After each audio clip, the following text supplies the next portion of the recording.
এর মধ্যে মানুষ তো আছে অবশ্যই, মাখলুকের মধ্যে বন্ধুত্বের গুণ পাওয়া যায়, আর মানুষের মধ্যে এই বন্ধুত্বের গুণটা আরেকটু বেশি পাওয়া যায়।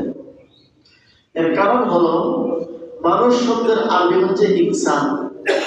ইনসান শব্দটি উনসিয়ত নামক ধাতু থেকে বের হয়ে এসেছে। উনসিয়ত শব্দের অর্থই হচ্ছে মহব্বত, ভালোবাসা, একজনের প্রতি আরেকজনের টান। এটা হচ্ছে উনসিয়ত শব্দের অর্থ। এই জন্যই প্রতিটি মানুষ অন্য মানুষের প্রতি একটা টান অনুভব করে, মহব্বত অনুভব করে, একটা ভালোবাসা অনুভব করে। এটা আল্লাহ দ্বারা স্বভাবগতভাবে মানুষের মধ্যে রেখেছে। এটা হচ্ছে একটা মৌলিক কথা। 2 নম্বর কথা হচ্ছে বন্ধুত্ব যে হবে, আমি যে বন্ধু গ্রহণ করব, বন্ধু বানাবো, কোন সূত্রের ভিত্তিতে কাকে বন্ধু বানাবো, এই বিষয়গুলো আল্লাহ তাআলা কোরআনের মধ্যে উল্লেখ করেছে। কাকে বন্ধু বানাবো, কাকে বন্ধু বানাবো না, কাকে বন্ধু বানালে আমার লাভ হবে, কাকে বন্ধু বানালে আমার ক্ষতি হবে, এই বিষয়গুলো আল্লাহ তাআলা কোরআনের মধ্যে উল্লেখ করেছে। এক আয়াতে আল্লাহ তাআলা বলেন, وَمَن يَتَوَلَّ اللَّهَ وَرَسُولَهُ وَالَّذِينَ آمَنُوا فَإِنَّ حِزْبَ اللَّهِ هُمُ الْغَالِبُونَ। আল্লাহ বলেন, যারা আল্লাহকে বন্ধু বানায়, যারা তার রাসূলকে বন্ধু বানায়, যারা প্রকৃত মুমিন, ঈমানদার, নেককার মানুষগুলোকে বন্ধু বানায়, এরপর আল্লাহ বলেন এরা বিজয়ী দল। ফাউলাইকা হুমুল ফাইন্না হিজবাল্লাহি হুমুল গালিবুন। এরা হচ্ছে আল্লাহর দল এবং এরা হচ্ছে বিজয়ী দল। যেন আল্লাহ তাআলা ইঙ্গিত করে দিলেন, তোমাদের কর্তব্য হচ্ছে আল্লাহকে বন্ধু বানাও, তার রাসূলকে বন্ধু বানাও, প্রকৃত ঈমানদার, মুমিন, নেককার যারা, তাদেরকে বন্ধু বানাও। আবার অন্য আয়াতে আল্লাহ বলেন, লা তাত্তাখিযুল লাযীনা ইত্তাখাযু দীনাকুম লাহওয়ান ওয়া লা'iবা। যারা তোমাদের দ্বীনকে নিয়ে উপহাস করে, তোমাদের দ্বীন ধর্মকে নিয়ে বিদ্রূপ করে, তোমাদের আল্লাহকে নিয়ে উপহাস করে, বিদ্রূপ করে, তাদেরকে তোমরা বন্ধু বানায় না। আরেক আয়াতে আল্লাহ পরিচয় দিয়েছেন কারা তোমাদের দ্বীনকে নিয়ে বিদ্রূপ করে। আল্লাহ তাআলা আরেক আয়াতে পরিচয় দিয়েছেন, ইয়া আইয়ুহাল্লাযীনা আমানু লা তাত্তাখিযুল ইয়াহুদ ওয়ান নাসারা আউলিয়া। সাবধান মুমিনেরা, ইহুদ, খ্রিস্টান, এদেরকে তোমরা বন্ধুরূপে গ্রহণ করিও না। আরেক আয়াতে আল্লাহ বলেন, লাতাজিদান্না আশাদ্দান নাসি আদাওয়াতান লিল্লাযীনা আমানুল ইয়াহুদা ওয়াল্লাযীনা আশরাকু। মুমিনের সাথে যারা দুশমনী প্রদর্শন করে, মুমিনের সবচেয়ে বড় দুশমন হচ্ছে 2 শ্রেণীর মানুষ, যারা মুখে বলে আল্লাযীনা আমানু, অর্থাৎ মুখে বলে মুমিন, ভিতরে হচ্ছে মুনাফিক, যাদেরকে আমরা বলি মুনাফিক। ওয়াল্লাযীনা আশরাকু, এবং যারা মুশরিক, এবং মুশরিক, ইহুদি, মুনাফিক, এরা হচ্ছে মুমিনের চরম শত্রু। বন্ধুত্বের বিপরীত হলো শত্রু। তা স্বাভাবিকভাবেই মানুষের জন্মগত ভাবে বন্ধুত্ব, শত্রু, এগুলো আল্লাহ তাআলা তৈরি করে রেখেছেন। এটা হবেই হবে দুনিয়াতে। এই জন্য কাকে বন্ধু বানাবো, কাকে শত্রু বানাবো, এটাও দেখে নিতে হবে। বুখারী শরীফের এক হাদিসে আল্লাহ রাসূল বলেন, মাসালুল জালিসি সালিহি, নেক বন্ধুর উদাহরণ হচ্ছে কাহাবিলি মিসকি, মেশক আম্বর বহন করার মতো। একজন ব্যক্তি মেশক, সুগন্ধিযুক্ত বস্তু বহন করে নিয়ে যাচ্ছে, আপনি তাকে বন্ধু বানাবেন, তাহলে আপনার 3টা উপকারের কোনো একটা উপকার হবেই হবে। প্রথম উপকার, হয়তো তার সাথে থাকার কারণে আপনি 10 টাকা 20 টাকা দিয়ে আপনি সুগন্ধি কিনলেন, ভালো জিনিস কিনছেন, কিংবা সে আপনাকে একটু সুগন্ধি উপহার দিল বন্ধু হিসাবে, এত আপনার লাভ। আপনি কিনলেনও না, উপহার পেলেনও না, সাথে যে থাকলেন, সুগন্ধিওয়ালা সুগন্ধি আপনার নাকে লাগতেছে না, লাগে না? লাগতেছে। এইটাও লসের কোনো কারণ নেই। সুগন্ধিওয়ালার পাশ দিয়ে হেঁটে গেলে নাকের মধ্যে সুগন্ধি লাগে, কোনো লসের কিচ্ছু নেই। এরপরে নবীজি বলেন অবাতালুল জালিসি সুই, খারাপ বন্ধু, নিকৃষ্ট বন্ধু, তার দৃষ্টান্ত হচ্ছে কানাফিল কি, ওই যে কামান লোহা দিয়া দা বটি ইত্যাদি বানায় তার মতো। তো তার ঘরে গিয়ে যদি আপনি বসেন, যেখানে সে দা বটি বানাইতেছে, আপনার ক্ষতি লাভ কিচ্ছু নেই। হয়তো আগুনের একটু স্ফুলিঙ্গ আপনার শরীরে এসে লাগবে, অথবা কাপড় ময়লা হবে, অথবা খট খট খট খট আওয়াজ, হাতুড়ির আওয়াজ আপনার কানে আসতে থাকবে। এখানে লাভের কিচ্ছু নেই। নবীজি বুঝাইলেন ভালো বন্ধুর সোহবতে তুমি যদি থাকো তোমার লাভ হবে। চাই তুমি লাভের ইচ্ছা করো অথবা না করো, চাই সে ইচ্ছাকৃত ভাবে তোমার কোনো অবহেলা করুক অথবা না করুক, থাকলেই তোমার লাভ। আর খারাপ বন্ধুর সাথে, খারাপ মানুষের সাথে থাকলে তোমার লস হবে। চাই তুমি লসের ইচ্ছা করো অথবা না করো, চাই সে তোমার ক্ষতি করতে চাক অথবা না চাক, তোমার ক্ষতি হয়েই যাবে। এই জন্য বন্ধু কাকে বানাবো? আল্লাহ এবং আল্লাহ রাসূলের নির্দেশনা দেওয়া আছে। আমি যে আয়াতগুলো পাঠ করেছি, এই আয়াতগুলোর মধ্যে দুইজন বন্ধুর ঘটনা বর্ণিত আছে। একজনের নাম হচ্ছে উকবা বিন আবি মুআইদ, কাফের। আরেকজন হচ্ছে তারই বন্ধু উবাই বিন খলফ। দুইজনে নিকৃষ্ট কাফের ছিল। একবার উকবা বিন আবি মুআইদ তুলনামূলকভাবে উবাই বিন খলফের চেয়ে ভালো ছিল। কিছু মানুষ থাকে এমনি নামাজ রোজা করে না, ঠিক আছে, কিন্তু দিল থেকে একটু ভদ্র সভ্য আছে না, এরকম। হয়তো ইবাদত বন্দেগীতে ত্রুটি বিচ্যুতি আছে, কিন্তু সে মন মানসিকতার দিক থেকে একটু স্বচ্ছ দিলের অধিকারী, মানুষের সাথে একটু সদ্ব্যবহার, সামাজিকতা রক্ষা করে চলা, এরকম একটা মানসিকতা লালন করে। আবার কিছু আছে এমন যে সর্বদিক থেকে নিকৃষ্ট নিম্নমানের। তো তুলনামূলকভাবে উকবা বিন আবি মুআইদ সেও কাফের, কিন্তু উবাই বিন খলফের চাইতে একটু ভালো ছিল। মক্কার সম্ভ্রান্ত মানুষদেরকে সে দাওয়াত করলো, একটি পরিবার বিবাহের মধ্যে অনুষ্ঠান দাওয়াত করলো। এমনকি আমাদের নবীজি সাল্লাল্লাহু আলাইহি সাল্লামকে দাওয়াত করলো, তখন কিন্তু সে মুসলমান না। নবীজি বললেন মা আনা বি আকিলি তাআমাকা হাত্তা তাশহাদা আল্লা ইলাহা ইল্লাল্লাহ ওয়া আন্নী মুহাম্মাদুর রাসূলুল্লাহ। তুমি আমাকে দাওয়াত করেছো, গ্রহণ করেছি, ঠিক আছে, তবে আমি তোমার খানা খাইতে পারবো না যতক্ষণ না পর্যন্ত তুমি সাক্ষ্য দিবে যে আল্লাহ ছাড়া আর কোনো উপাস্য নাই, আর আমি মুহাম্মদ আল্লাহর রাসূল, এই কথার সাক্ষ্য যতক্ষণ না দিবে আমি তোমার খানা খাইতে পারবো না। দেখুন, ঈমান আর কুফরের মধ্যে পার্থক্যটা কোন জায়গায়? আমাদের মধ্যে কিন্তু এই পার্থক্য উঠে গেছে। আমার এক বন্ধু, তিনি হিন্দু অমুসলিম, আমার পাশে দোকানদারি করে, আমাকে দাওয়াত দিলে, যে কোনো দাওয়াত দিলে আমি দৌড়ে চলে যাই খাওয়ার জন্য। একটু প্রশ্ন করি না, একটু দাওয়াতও দিই না, একটু বুঝাইও না, দৌড়ে চলে গেলাম, খাইয়া বললাম। মাস আলাপ দৃষ্টিকোণ থেকে কতটুকু সঠিক এইটাও আমরা একটু যাচাই করার চেষ্টা করি না। আল্লাহ আমাদের সবাইকে বুঝদার করে বলি আমিন।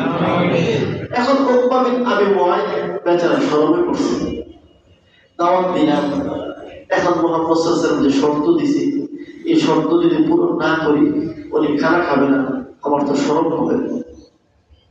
এই হচ্ছে তার ভিতরে একটু মানবতা বোধ জাগ্রত হলো।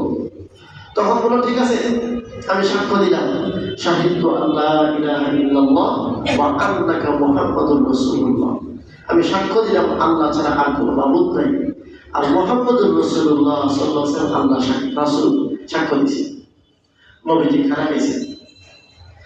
তিনি যে কালিমা পড়ে ফেললেন, মুসলমান হয়ে গেলেন, মাত্র মুসলমান হয়েছে, ঈমান কিন্তু এখনো পাকা মুক্ত হয়নি।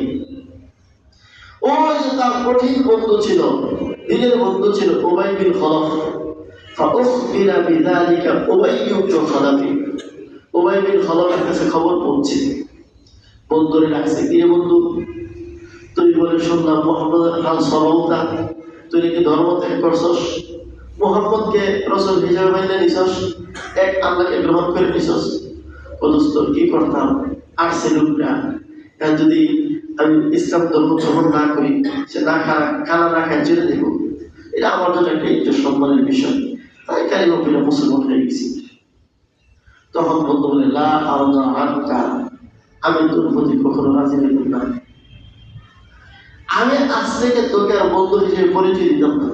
শেষ তোর সাথে সম্পর্ক বন্ধু কি কস একটা কত হইল, আবার সে পুরাতন বন্ধুত্ব জেগে উঠলো। তুমি কি করলে তুই রাজি হবি?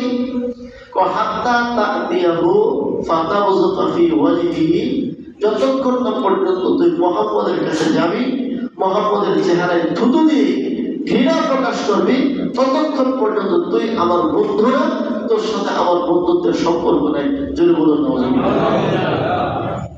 কিন্তু তার মধ্যে ঈমান তার পাক্কা হয়নি।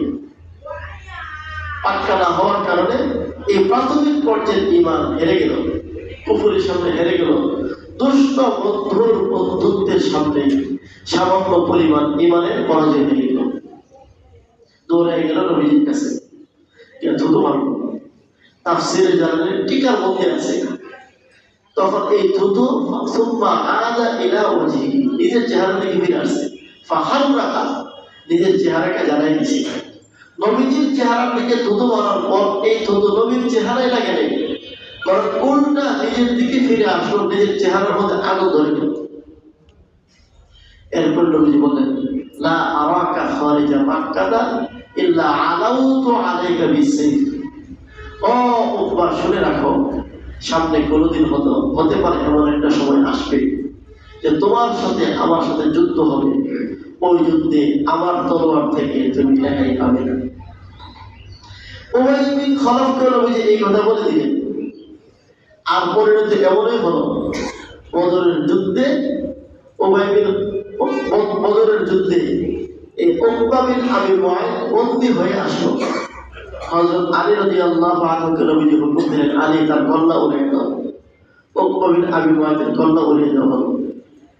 আর যুদ্ধের ময়দানে হুজুর সাল্লাল্লাহু আলাইহি ওয়াসাল্লামের তলোয়ারের আঘাত উবাই বিন খালাফের উপর পড়লো। উবাই কিছুটা আহত হলো, মক্কায় ফিরে আসলো। মক্কায় ফিরে আসার পরে সে মারা গেল। আমার বোঝানোর উদ্দেশ্য হচ্ছে, উকবা বিন আবি মুআইত সে কিন্তু ঈমান গ্রহণ করে ফেলেছিল, এরপরে ফিরে আসলো কেন? বন্ধুত্বের কারণে। কেন ফিরে আসলো? বন্ধুত্বের কারণে। আল্লাহ তাআলা এই দৃশ্যটা কোরআন কারীমের মধ্যে সূরা ফুরকানে চমৎকার ভাবে উল্লেখ করেছেন। আল্লাহ বলেন, وَيَوْمَ يَعَضُّ الظَّالِمُ عَلَى يَدَيْهِ يَقُولُ يَا لَيْتَنِي اتَّخَذْتُ مَعَ الرَّسُولِ سَبِيلًا يَا وَيْلَتَى لَيْتَنِي لَمْ أَتَّخِذْ فُلَانًا خَلِيلًا। আল্লাহ রাব্বুল আলামিন বলেন, যেদিন কিয়ামত কায়েম হবে, এই উকবা বিন আবি মুআইত আল্লাহ তাআলার কাঠ করে যখন আসামি হয়ে যাবে কাফের হিসাবে, জাহান্নামে যাওয়ার জন্য যখন ফয়সালা হবে, তখন সে আফসোস করবে, দুঃখ প্রকাশ করবে, চিৎকার করবে, হায় আফসোস, হায় আফসোস, কেন মুহাম্মদ সাল্লাল্লাহু আলাইহি ওয়াসাল্লামকে আমি আমার জীবনে বন্ধু বানালাম না। আফসোস করবে, ইয়া ওয়াইলাতা লাইতানি লাম আত্তাখিয ফুলানান খলিলা। আর আফসোস করে বলতে থাকবে, হায় আফসোস, হায় আফসোস, কেন উবাই বিন খালাফের মতো একজন নিকৃষ্ট কাফেরকে আমি কেন আল্লাহ রাসূলকে বাদ দিয়ে তাকে বন্ধু বানিয়েছিলাম। তখন আফসোস করলে বলুন কোন কাজ হবে? এই জন্য বন্ধু বানাতে হবে কাকে? আল্লাহকে, আল্লাহ রাসূলকে এবং প্রকৃত ঈমানদার যারা তাদেরকে।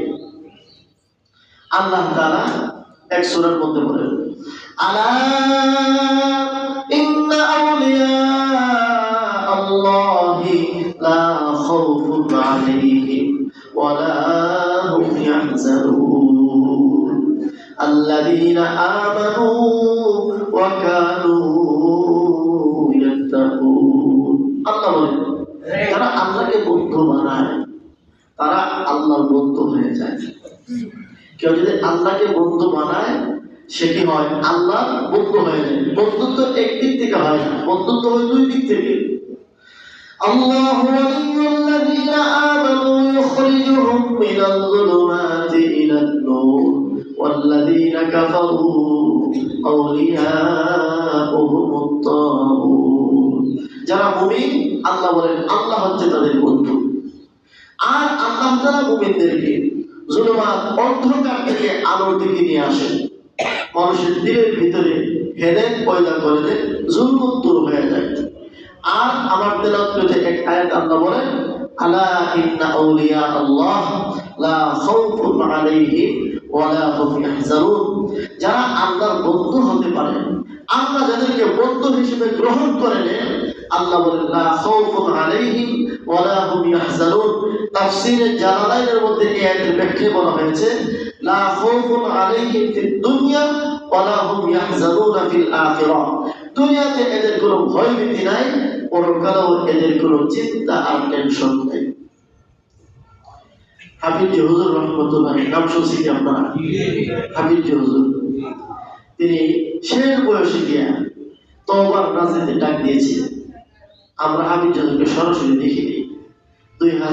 1987-তে হাফিজ হুজুরের ইন্তেকাল হয়েছিল। তখন সমস্ত বাংলাদেশ হাফিজ হুজুরের পডকাস্টের ছায়ায় এক হয়ে গেছিল। যে হাফিজ হুজুরের সাংবাদিকরা জিজ্ঞাসা করছে, আপনি কি সাঁতার মার্কা রইলেন পডকাস্ট? পডকাস্টের মধ্যে তো শয়তানরা বল করে, মার্কার পাইছেন না, পডকাস্ট মার্কা। তো হাফিজ হুজুর তো জবাব দিয়েছিলেন, এই দেশটা তো শয়তানদের বইরা গেছে গা, আমার পডকাস্টের মধ্যে যখন এই শয়তানগুলো বল করবো, আমি সব দিনে বাবা মানুষ বানাবো।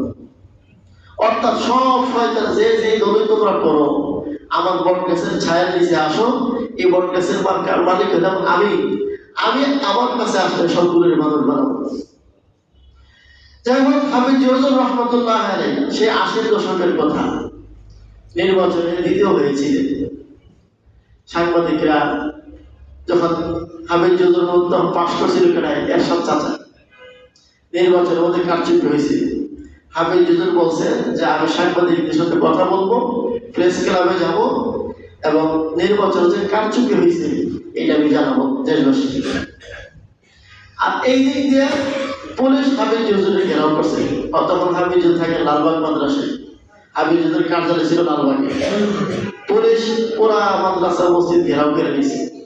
হাফিজ হুজুরের মুরিদরা ছাত্ররা হুজুর চতুর্দিক থেকে পুলিশ আপনার ঘেরাও করে রাখছে, আপনি যাইতে পারবেন না। আপনি যদি যান তাহলে আপনাকে অ্যারেস্ট করা হবে, আপনাকে জেলে নিয়ে যাবে। বলো, যারা প্রকৃত আল্লাহর প্রিয় বান্দা হয় তারা কি অ্যারেস্টকে ভয় পায়? কোন সরকার কোন ক্ষমতাকে ভয় পায়? হাফিজ হুজুর বলেন, ওযুর পানি নিয়ে আসো, কোন সুবহানাল্লাহ। হাফিজ হুজুর ওযুর পানি আনলেন, ওযু করলেন। নবীজি হাদিসে বলেন, আল ওযু সিলাহুল মুমিন। ওযু কিন্তু মুমিনের একটা অস্ত্র। মুমিনের আসল অস্ত্র হচ্ছে ওযু, আসল অস্ত্র হচ্ছে তাহাজ্জুদের নামাজ, আসল অস্ত্র হচ্ছে চোখের পানি। এই অস্ত্রের মোকাবেলা করার মতো পৃথিবীতে অন্য কোনো শক্তি নেই। হাফিজ হুজুর ওযু করলেন আর বলেন, রিকশা নিয়ে আসো। আশ্চর্য, উনি প্রেসিডেন্ট প্রার্থী রিকশা নিত। আর আজকাল লেম্বর চেয়ারম্যান হইতে পারলেও এরা হাজারো গাড়ি হাঁটায়। আর গিয়ে দেখবেন তেমন কোনো ব্যবসা বাণিজ্য নেই, কোনো বড় ধরনের চাকরি বাকরিও নেই। মাশাআল্লাহ, এখন কোটিপতি। এটা কিসের টাকা? এগুলো হচ্ছে দুর্নীতির টাকা। কথাটা ঠিক না ঠিক? পৃথিবীর একটা দেশ এখন শান্তিতে আছে, সেই দেশটার নাম হলো আফগানিস্তান। সুশৃঙ্খল, পরিচ্ছন্ন, উন্নতির দিকে তারা যাচ্ছে, কেউ তাদেরকে ঠেকাইতে পারতেছে না। পশ্চিমা, ইউরোপ, আমেরিকা, জাতিসংঘ, পাজিসংঘ সব আফগানিস্তানের কাছে এখন ফেলে দিয়েছে। 20 বছর একটানা মার্কিন সাম্রাজ্যবাদীরা আফগানিস্তানের উপর বোমা হামলা কইরা বাইরে টেরা শেষ পর্যন্ত কালো ধরে আত্মসমর্পণ করে পাকিস্তান আর মোল্লাদের হাতে দিয়ে। এই যে কিছুদিন আগেও ভারত সরকার আফগানিস্তানের স্বরাষ্ট্রমন্ত্রীকে দাওয়াত করে নিয়ে আসছে, দেখছেন না আপনারা? অনেক কি শুনছেন? দাওয়াত করে নিয়ে আসছে। মোল্লায় শর্ত দিছে, মোল্লা শর্ত দেয় ভারত সরকারকে, আমি তোমার দেশে আসবো, কোন বেটি সাংবাদিক আমার সামনে থাকতে পারবে না। ভারত সরকার ঠিক আছে, শর্ত মানলাম। মোল্লায় আসছে। এই মোল্লা বললো যে আমরা দেশটাকে কিভাবে উন্নত করছি, আমরা এখন সাইকেল দিয়ে আমরা সংসদে যাই। সাইকেল দিয়ে কই যায়? একদিন এক মন্ত্রীর ছবি দেখলাম, শীতকাল, একটা চাদর পরা, চাদরটা ছিঁড়া, ভাবতে পারেন? মন্ত্রী হইলে ধনী হইতে হইব, এটা কই পেয়েছে? এমপি হলে ধনী হতে হবে, কোথায় পেয়েছেন? এমপি হলে যারা ধনী হয়, মন্ত্রী হলে যারা ধনী হয়, মেম্বার চেয়ারম্যান হলে যারা ধনী হয়, ওরা চূড়ান্ত দুর্নীতিবাজ, রাষ্ট্রের টাকা মেরে এরা ধনী হয়। হ্যাঁ, আপনি ব্যবসা করেন, আপনার আলাদা বিজনেস আছে, তার দ্বারা ধনী হন। আপনি মন্ত্রীর কারণে ধনী না, অন্য কারণে ধনী, সেটা ভিন্ন জিনিস। কিন্তু আজকাল মন্ত্রী হলে, এমপি হলে, চেয়ারম্যান হলে ধনী হয়ে যায়। যাই হোক, বলতেছিলাম, হাফিজ হুজুর রহমতুল্লাহ বললেন, একটা রিক্সা নিয়ে আসো। হুজুর, বাইরে কারফিউ জানি, পুলিশ চতুর্দিকে গেলাম, যেতে পারবে না। হাফিজ হুজুরকে তো কেউ থামাইতে পারতেছে। হাফিজ হুজুর রিক্সায় উঠলেন, এই রিক্সাটা সংবাদ সম্মেলন করতে একেবারে ফ্ল্যাশ করে বসে লাগিলেন। তাহলে আল্লাহ বলিলেন দুনিয়াতে কোনো ভয়। আমাদের কওমি মাদ্রাসায় একটা কিতাব পড়ানো হয়, কিতাবটার নাম হচ্ছে নূরুল আনোয়ার। এই নূরুল আনোয়ার কিতাবের একজন লেখক ছিলেন, তার নাম হচ্ছে মোল্লা জুয়ুর রহমতুল্লাহ আলাইহি। কি নাম? মোল্লা জুয়ুর। আপনারা যারা স্কুল কলেজে পড়েছেন, আমরা স্কুল কলেজের বইয়ের মধ্যে আগে একটা কবিতা ছিল, শিক্ষা গুরুর মর্যাদা। কেউ পড়ছেন এই কবিতাটা? এই কবিতাটা সারমর্ম হচ্ছে এরকম: দিল্লির এক মৌলবীর কাছে তৎকালের বাদশার ছেলে পড়তো। এই বাদশার নাম হচ্ছে শাহজাহান, আর ছেলের নাম হচ্ছে আলমগীর। ছেলের নাম কি? আলমগীর। তাকে আওরঙ্গজেব বলা হয়। তো এই বাদশার ছেলে মোল্লা জহির রহমতুল্লাহের কাছে পড়েন। বাদশাহ শাহজাহান শয়তান কিরিমিরি গুতা দিছে মাথার মধ্যে। হঠাৎ করে বাদশার মনে চাইছে রেশমি কাপড় পরবো। বলুন, আমাদের ধর্মে, ইসলাম ধর্মে রেশমি কাপড় পরা হালাল না হারাম? হারাম। এই ফতোয়া তো সবাই জানে, কিন্তু সবাই জানলে কি সবাই মানে? শাহজাহান মনে চাইলেও রেশমি কাপড় পরবে। মনে যাওয়ার পরে এখন কোন কিন্তু একটা বই পড়ে মোল্লা জুয়েলের কাছে পড়ে, কওমি মাদ্রাসা, মোল্লা জুয়েলের কাছে পড়ে। এখন বাদশাহ তো মনে চাই নিয়েছে। बादशाह मंत्रीদেরকে বলল, बादशाह का दिल चाहता है कि वो रेशमी कपड़ा पहने, क्या उसके लिए जायज है? बादशाह বলে যে রেশমি কাপড় পরবো, এটা কি তার জন্য জায়েজ? মন্ত্রীর তো বিলকুল জায়েজ है, बिल्कुल জায়েজ है। মন্ত্রী কি ফতোয়া দিয়েছে? বিলকুল জায়েজ। বলেন, মন্ত্রীদের ফতোয়া দেওয়ার অধিকার আছে? আমরা প্রতিদিন দেখছি এমপি, মন্ত্রী, ব্যবসা মহিলা গান গায়ে সারা জীবন কাটাইছে, দেহ বিক্রি করে সারা জীবন চলছে। এরা বুখারী, বেশকাত সব পড়ে পড়ে ফতোয়া দিছে। শুনছেন এরকম ফতোয়া? তো যাই হোক, এখন বাদশার মন্ত্রীরা ফতোয়া দিয়ে দিল যে বিলকুল জায়েজ। এখন বাদশার পোলা তো একটা কাছে মাদ্রাসায় পড়ি না, ওইটা মন্ত্রীদের ফতোয়া দিয়ে ফতোয়া চলবে। ফতোয়ার জন্য যোগ্য মুফতি লাগবে। আপনি কোনো যোগ্য আলেমের ফতোয়া নেন, তাহলে আমরা কি করবো? এটা মেনে নিব। বাদশাহ আমল করতে চাই, ফতে বাধা হয়ে দাঁড়িয়েছে। এখন বাদশাহ বলে, ঠিক আছে, আমার দরবারে মোল্লার অভাব নাই, আমি যা কমু এটা আমার পক্ষে ফতোয়া দিয়ে দেবো, আছে মোল্লা অভাব নাই। এখন বাদশাহ তার মোল্লাদেরকে ডাকছে, নিজস্ব মোল্লা, টাকার কিনা মোল্লা। সব জমানে এই জাতীয় কিছু আলেম থাকে, দরবারে আলেম বলা হয়। এরা বাদশার পিছিয়ে পিছিয়ে হাজারটি পর্যটন করতে থাকে। টাকা হয়েছে, টাকা নিয়ে ফতোয়া দিয়েছে। বাদশাহ মনে চাইতেছে রেশমি কাপড় পরবো, আপনার ফতোয়া দেন জায়েজ নেই আছে। এরা তো হালুয়া রুটি দরকার, পাক বাটোরা যেন ঠিকঠাক মতে পায়। তারা ফতোয়া দিল বাদশাহ কিনে জায়েজ নেই। বাদশার জন্য কি? মোল্লা জুয়েলের ছাত্র বাদশাহ ছেলে আওরঙ্গজেব আলমগীর তখন ছোট মানুষ, তার কাছে খটকা লাগলো। আমরা যতটুকু শুনছি, মাদ্রাসায় পড়ছি, হুজুরদের কাছ থেকে শুনছি যা রেশমি কাপড় পরা পুরুষের জন্য জায়েজ নেই। এই মোল্লার ফতোয়া দিয়ে দিল, তার মধ্যে চেতনা জাগ্রত হলো। ছেলে হিসেবে হুঙ্কার দিলেন, বাদশাহ জাহাপনা, আপনি আমার বাবা হতে পারেন। এই সকল দরবারে মোল্লার ফতোয়া ভারতবর্ষের মানুষ কোনোদিন মেনে নেবে না।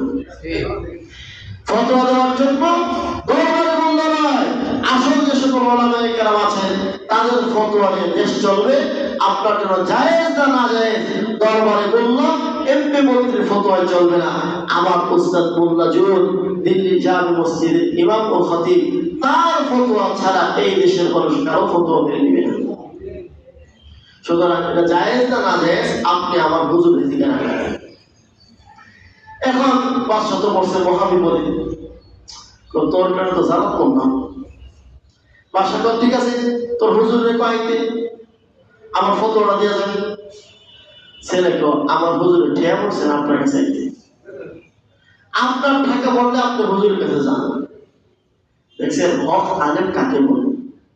সব সময় হক আলেম চিনার একটা বড় মন্তব্য হচ্ছে তারা পয়সাওয়ালা ক্ষমতাওয়ালাদের পেছনে পেছনে কখনো ঘুরে, আর যারা ক্ষমতাওয়ালা পয়সাওয়ালাদের পিছনে পিছনে ঘুরে বসতে হবে এরা দরবারে বলুন। এখন তো ফতোয়া কাম তো হইতেছে, আর বাসা কাগজটা লইয়া এসে আস্তে আস্তে বাসা হুজুর লিখেছি গিয়া হুজুরের কাগজটা দেখা একটু হুজুর একটা ফতোয়া জানতে চাইছিলাম। কি ফতোয়া? ও ফতোয়া হলো বাদশাহ বলে যেতেছে রেশমি কাপড় পরতে, এগুলো জায়েজ আছে কিনা। বা আর কাউকে ফতোয়া জিজ্ঞেস করছেন? জিজ্ঞেস করছি, এখানে কিছু আলেমের ফতোয়া দেওয়া আছে। হুজুরের ফতোয়াটা হাতে নিয়ে দেখে অমুক অমুক আলেমরা ফতোয়া দেওয়া আছে বিলকুল জায়েজ। আপনাদের কারো মনে থাকতে পারে, মনে নাও থাকতে পারে।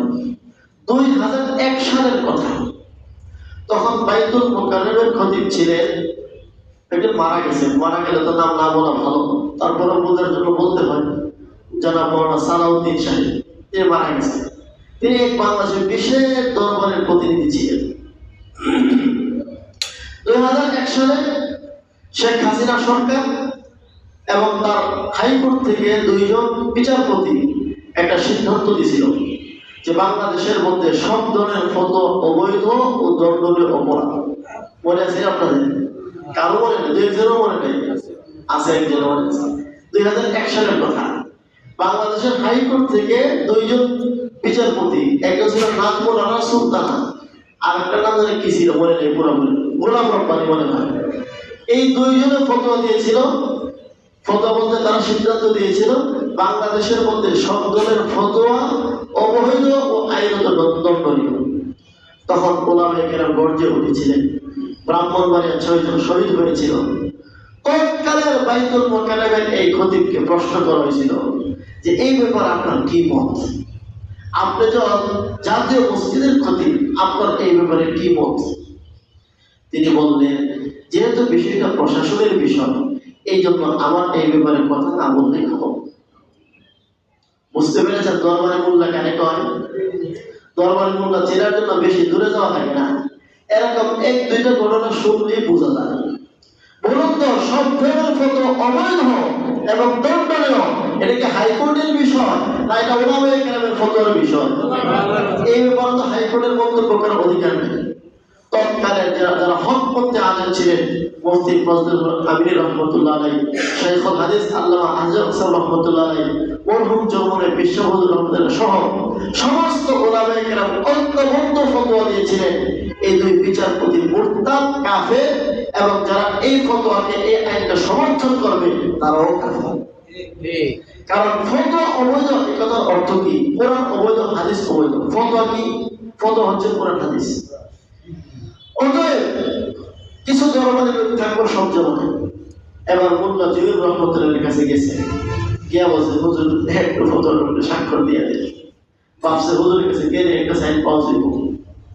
হুজুরের কাগজটার মধ্যে দেখে কিছু লোকের স্বাক্ষর টাক্ষর দেওয়া আছে। হুজুর বললেন, হুজুর তো বুঝছেন সব কাহিনী, যে এই ফতোয়াটা আমি আজকে দেবো না, কালকে জুমার বয়ানে খুতবায় দেবো। বাসা তো ভাবছে আমার পক্ষেই ফতোয়া এসে বলবো। পরের দিন মাশাআল্লাহ সবার আগে ভাগে গিয়া একদম খতিব সাহেবের কাছাকাছি গিয়ে বসে ভাবছে হুজুর আমার পক্ষে ফতোয়াটা দিব, সামনে গিয়ে বই। দেখবেন নির্বাচন আসলে কিছু লোক মসজিদে দৌড়ায়, আছে না? ছুটি পড়ে হাতে তসবিহ যায়, নামাজ পড়ে, মসজিদে গিয়ে খালি দোয়া চায়। 5 বছর 10 বছর কোনো মসজিদে যায় না, দোয়া চায় না, নামাজের ধারে কাছে নাই। যে নির্বাচন আসে এখন দোয়া চাওয়া শুরু করে। এরাই হচ্ছে ধর্ম ব্যবসায়ী। এদের কাছ থেকে সমাজকে উদ্ধার করতে হবে। যারা 5 ওয়াক্ত নামাজ মসজিদে আসে এরা দোয়া চাওয়ার অধিকার রাখে, যারা নির্বাচন আসলে দোয়া চায় এরা প্রতারক, এদের কারণে দেশ নষ্ট হয়ে গেছে। এবার আসছে মসজিদের সামনে, হুজুরের কাছে গিয়ে বলতেছে সুন্দর এখন হুজুর বিপরীত জয়। প্রিয় মুসল্লি ভাই সাহেবা, আমার কাছে একটা ফতোয়া চাওয়া হয়েছে। এখানে লেখা আছে যে বাদশার জন্য রেশমি কাপড় পরা জায়েজ কি জায়েজ না, এই ফতোয়াটা জানতে চাওয়া হয়েছে। আর এর সপক্ষে কিছু আলেমের স্বাক্ষর দেওয়া আছে যে তারা বলেছে এটা জায়েজ। আপনারা যারা সাধারণ মুসল্লি আছেন, আপনারা কি এই মাসআলা জানেন এটা জায়েজ না না জায়েজ? এই ফতোয়া কে না জানে? কোরআন হাদিস পড়লে যে সব জানতে হয় এমন কিন্তু বিষয় না। আলেম ওলামাদের কাছ থেকে শুনতে শুনতে অনেক জিনিস আপনারা জানেন। সব মুসলিমরা বলল এটা না জায়েজ, কে না জানে? তখন বলল হারামকে যারা হালাল বানায়, বলুন তাদের ঈমান থাকে না থাকে না? একটা হচ্ছে হালালকে হালাল জানে, হারামকে হারাম জানে, আমল ঠিক মতো করে না। একজনে মদ খায়, আপনি এটাকে অপরাধ মনে করে, নিজেকে অপরাধী মনে করে, হারাম মনে করে। আর যারা মদ খায় না কিন্তু মনে করে মদ খাওয়া হারাম, বলুন তো কে বড় অপরাধী? যে মদকে হালাল মনে করে সে বড় অপরাধী, তার থেকে ইমানই নেই। তখন হুজুর ফতোয়া দিলেন, প্রথম বাদশা মুরতাদ হয়ে গেছে, 2 নম্বর এই সব মৌলবীরা সব মুরতাদ হয়ে গেছে। কেমন বেইজ্জত হয়েছে দেখেন। যখন দলিল প্রমাণে কোরআন হাদিসের আলোকে রাষ্ট্রপ্রধানরা হেরে যায়, তখন তাদের আসল অস্ত্র গ্রেফতার, মোল্লা এনএসটি এই গ্রেফতারের পরোয়ানা জারি করে। মোল্লা বাদশা কোনো মতে নামাজ টামাজ করে বের হয়ে, কে নামাজ পড়বো সাদা, আমার তো নামাজ টামাজ নাই, কোনো মতে যান বাসায় মসজিদ থেকে বের হয়ে পুলিশ পাঠায় মোল্লার ধরে নিয়ে আয়। মোল্লারে কি কর ধরে, হুজুর নামাজ পড়া বাসায় গেছে, পুলিশ পাঠিয়ে দিয়েছে। আর এই দিক থেকে বাদশার ছেড়ে সম্রাট আওরঙ্গজেব পরবর্তীতে বাদশাহ আলমগীর পড়ে দৌড়ে গেছে হুজুরের কাছে, হুজুর সর্বনাশ হয়েছে। কি সর্বনাশ হইল? হুজুর আমার বাবা তো আপনার ক্ষিপ্ত হয়ে ওয়ারেন্ট জারি করে পুলিশ পাঠিয়েছে আপনাকে গ্রেফতার করার জন্য। হুজুর বলেন আমার জন্য হুজুর পানি আনো। এই যে হাফিজ হুজুর পানি হুজুর করলেন, যায় আমাদের বসলেন। পয়সা হুজুরের স্বাভাবিক নিয়মে হুজুরের যে চেয়ারে বসা থাকেন, এই চেয়ারে বসা আছেন, পুলিশরা আগ্রহ হুজুরে ধরে নিয়ে যাব। পুলিশ বাহিনী আসছে। এখন কতজন আসার পরে কাছাকাছি আসে, অ্যারেস্ট করার দরকার, এরা তো সামনে আসতে পারে না। আল্লাহ তাদেরকে অচল বানিয়ে দিয়েছে। মোল্লা যদি বলেন আও, যখন বলছেন আও, একটু সামনে আসছে, বৈঠক বসো, তারা বসছে, কোনো লড়াচড়া নাই। বাচ্চা তো অপেক্ষায়, মোল্লারে ধরে আনলে ডিম থেরাপি দেওয়া শুরু করবো, ফতোয়া কানে কেউ শিখাই অপেক্ষায় আছে। আবার পুলিশ বাহিনী তো যাদেরকে পাঠাইছে এরা তো জাহানের বই দিয়েছে, এরপরে আরেক বাহিনী পাঠাইছে, এরপরে সর্বশেষ সেনাবাহিনী পাঠাইছে।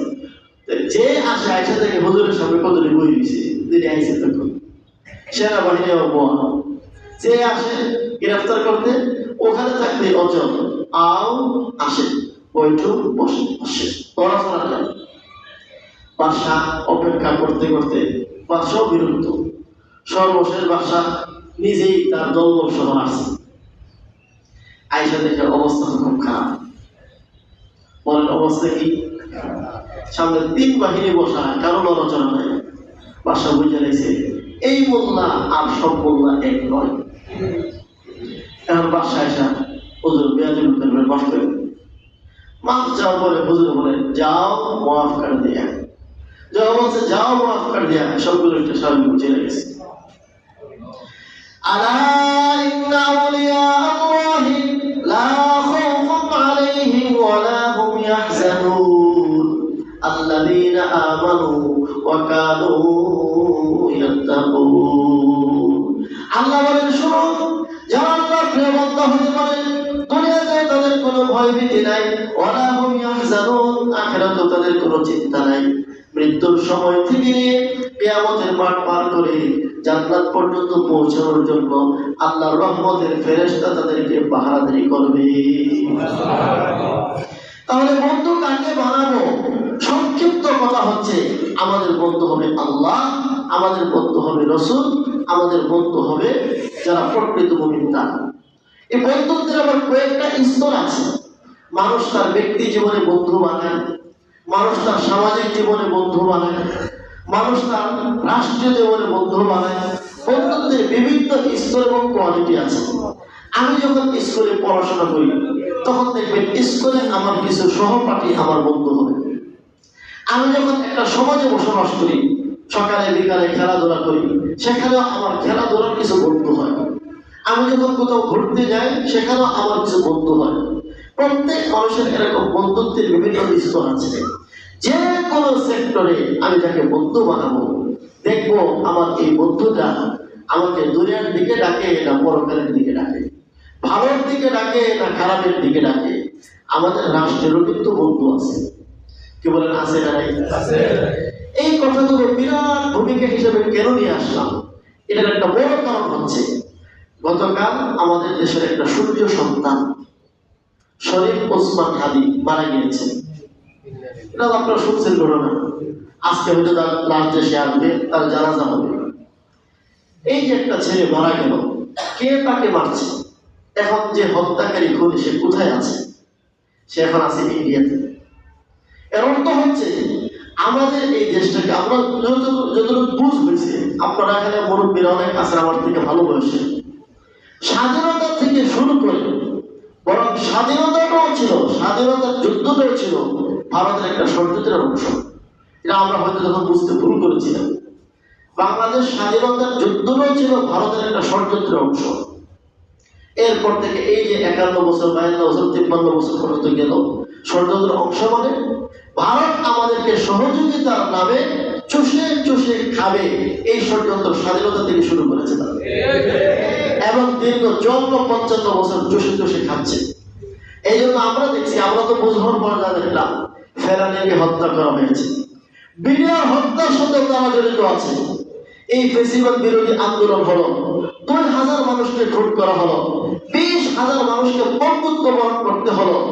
এই খুন এবং এই পঙ্গুত্ব বরণের পেছনে ভারতের ইন্ধন। এই মোদী সরকার খুনি আমাদের বাংলাদেশে এসে গিয়েছে কয়েক বছর আগে, তখন থেকেই এই বাংলাদেশের জনগণের উপরে তার আক্রোশ। এরপরে সেই দেশ থেকে যাওয়ার পর শেখ হাসিনার মাধ্যমে দেশের সমস্ত ওলামায়ে কেরামকে গ্রেফতার করানো, জঙ্গি তকমা দিয়ে, মৌলবাদী তকমা দিয়ে এই সমস্ত দেশকে এখনো পর্যন্ত আমাদের কিছু কিছু মানুষ বন্ধু মনে করে। বলেন, বন্ধু মনে করতেছি কিনা? তাহলে এরা কি আসলে আমাদের বন্ধু না এরা আসলে আমাদের শত্রু? এই যে আপনার ফাহাদকে হত্যা করেছিল, ভারতের বিরুদ্ধে একটা স্ট্যাটাস দিছে, বাস এটাই ছিল তার খুন হওয়ার কারণ। তো খুন করেছে কে? ভারত থেকে লোক এসে খুন করছে, এই দেশের লোকেরা খুন করছে। যারা এই দেশের লোক হয়ে এই দেশের জন্মগ্রহণ করে এই দেশের আলোচনা ভোগ করে ভারতের বিরুদ্ধে এক কলম লেখার কারণে যারা খুন করে, এরা কি প্রকৃত এই দেশের বন্ধু? এই লোকগুলোকে আমাদের সমাজে এখন আছে না? এখনো যারা ভারতের পক্ষে দাঁড়ালি করে, যে দলের হোক, ওদেরকে আমরা সামাজিক ভাবে ভোটের মাধ্যমে যে কোনো ভাবে ওদেরকে বয়কট করতে হবে। আমাদের সামনের দিনে যুদ্ধ হবে মূলত ভারতের সাথে। এই কথাটা ভুলে গেলে আমাদের চলবে না। এই জন্য ফেসিবাদ সরকার গেছে, কিন্তু ফেসিবাদ শেষ হয়নি। ওই যে ওসমান হাদিকে প্রশ্ন করা হয়েছিল যে আওয়ামী লীগ সরকারের রাজনীতি নিষিদ্ধ করার দরকার কিনা, এটা হলো প্রশাসনের বিষয়, আইন আদালতের বিষয়। আমরা মনে করি আইন আদালত আবার কি জিনিস।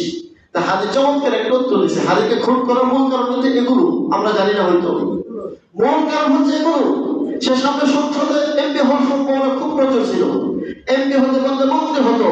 এরকম 8-10টা ছেলে যদি মন্ত্রণালয়ে থাকতো, 8-10টা লোক যদি সংসদ ভবনে থাকতো, তাহলে এই বাংলাদেশ আর সামনে ভারতের সাম্রাজ্যবাদীদের তাবেদারি করার প্রয়োজন হতো না। এটাই ছিল মূল কারণ। আমরা মূল কারণ খুঁজি না, নতুবা খুঁজি খুন করার পরে ভারতে গিয়ে আবার আশ্রয় নেই কিভাবে। এখন শেখ হাসিনা ভারতে কিভাবে জামাই আদরে আছে, এখনো অনেক খুনিরা কিভাবে ভারতে আছে। এরপরে যারা ভারতের পক্ষে দালালি করে ওরা নিঃসন্দেহে বাংলাদেশের শত্রু। ওসমান হাদি বলছিল যে শেখ হাসিনা সরকার, আওয়ামী লীগ সরকার রাজনীতি নিষিদ্ধ করবেন কি করবেন না, এটা যমুনায় বসে সিদ্ধান্ত হবে না, এটা সংসদ ভবনে এসি রুমে বসে সিদ্ধান্ত হবে না। যে 2000 মানুষকে হত্যা করা হয়েছে, তার মাকে জিজ্ঞাসা করেন, তার সন্তানকে জিজ্ঞাসা করেন। যে 20,000 মানুষ বন্ধুত্ব বরণ করেছে, তার পরিবারকে জিজ্ঞাসা করেন। এই দেশে আওয়ামী লীগের রাজনীতি থাকবে কি থাকবে? আমার সন্তান তো খুন হয় নাই, আমার বাবা তো খুন হয় নাই, আপনার নেতা তো খুন হয় নাই, আপনার নেতার তো কোনো সমস্যা হয় নাই। যাদের হয়েছে তাদেরকে জিজ্ঞাসা করেন, তারা এই দেশের সাধারণ জনগণ, তারা এই দেশের মধ্যে এই সমস্ত অপরাজনীতি চায় কি চায় না? আপনারা যাতে অবাক হবেন, আফগানিস্তান সরকার যখন সরকার গঠন করে, বর্তমান সরকার তালেবান সরকার, ওরা ক্ষমতায় যাওয়ার পরেই সব রাজনৈতিক দল বন্ধ করে দিয়েছে। আপনারা হয়তো জানেন কেউ না জানতে। ওরা বলেছে এই তথাকথিত গণতন্ত্রধারী দলগুলো দেশের কল্যাণে কাজে আসেনি। ওরা আমেরিকার দালালি করেছে, সে আমেরিকার দালালি করার পর আর আমরা রক্ত দিয়ে জেহাদ করে বা আফগানিস্তানকে স্বাধীন করেছি, ওদেরকে এই দেশে রাজনীতি করার অধিকার দেওয়া যায় না। ঠিক তেমনি ভাবে জুলাই আন্দোলনের পরে যাদের বিরুদ্ধে মত আন্দোলন হয়েছে, যাদের কারণে 2000 রক্ত ঝরেছে, 20,000 বন্ধুত্ব বরণ করেছে, এই সমস্ত জুলাই আন্দোলনের পরেও যারা ওদের দালালি করে এই দেশে তাদের রাজনীতি করার কোনো অধিকার নেই। আমাদের সাফ সুতরা কথা সামনে সময় এসেছে, আমাদের সাফ সুতরা কথা ভারতের দালালি করে এই দেশে টের পাবেন, এই দেশে থাকার সুযোগ হবে না ইনশাআল্লাহ। আমরা স্বতঃস্ফূর্তভাবে যারা এই দেশের জন্য কাজ করবে, ইসলামের জন্য কাজ করবে, আমরা দল মার্কা কিচ্ছু বুঝি না। আমরা শুধু এতটুকু বুঝি আমরা ইসলাম নিয়ে বাঁচতে চাই এবং স্বাধীন সার্বভৌমত্ব দেশের মধ্যে স্বাধীনতা নিয়ে থাকতে চাই। আমরা আমাদের পেটে ভাত থাকুক আর না থাকুক, আমরা কারো গোলামের কখনো মেনে নেব না। রাজি আছি ইনশাআল্লাহ? আমরা গোলাম হয়ে থাকতে চাই না। ছোট্ট বাংলাদেশ, খুদাই কষ্ট করবো, না খেয়ে থাকবো, কারো সামনে মাথা নত করবো না। ইমান যেমন আমরা বিক্রি করতে রাজি না, এই দেশের 1 ইঞ্চি মাটি আমরা কারো দখলে থাকুক এটা আমরা মেনে নিতে রাজি না। এর জন্য মজবুত ইমান প্রয়োজন। এর জন্য কিসের প্রয়োজন? মজবুত ইমান প্রয়োজন। ইমান যার জন্য মজবুত হবে সে তত দাঁড়ানি থেকে বাঁচবে। এই জন্য আমি সংক্ষেপে সব কথাগুলো বলে দিলাম। সব টুপিওয়ালা এক নয়, সব ক্ষমতাওয়ালা এক নয়, সব রাজনীতি দল এক নয়। কাকে আপনি বন্ধু বানাবেন, কাকে আপনি গ্রহণ করবেন, আপনার উপরে ছেড়ে দিলাম। আপনি আপনার ইমানকে প্রশ্ন করেন, বিবেককে প্রশ্ন করেন, তাহলে আপনার ইমান আর বিবেক আপনাকে সমাধান দিবে যে কে আমার জন্য, আমার ইমানের জন্য, আমার দেশের জন্য কল্যাণ করেন। সেই হবে সামনের আগামী দিনের প্রতিনিধি। আল্লাহ তাআলা আমাদেরকে তৌফিক নসিব করুন। আমিন।